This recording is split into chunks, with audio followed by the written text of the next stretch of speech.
Hello ladies, this is Lori from Sunshine Creations. I have a project share for you. I just made this beautiful birdcage ornament. Let me see if I can. It has, lighting is terrible. Let's see. Okay, there's a good place.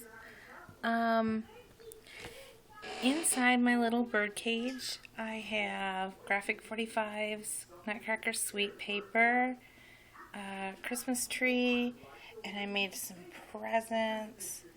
And then on the back side, I have the Nutcracker, and it just turned out so beautiful. I got the inspiration from Brown Baby Craftaholic, and I was so glad because this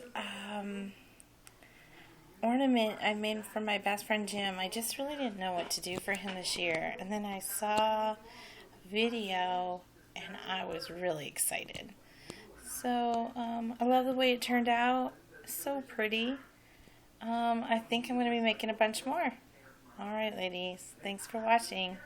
Bye.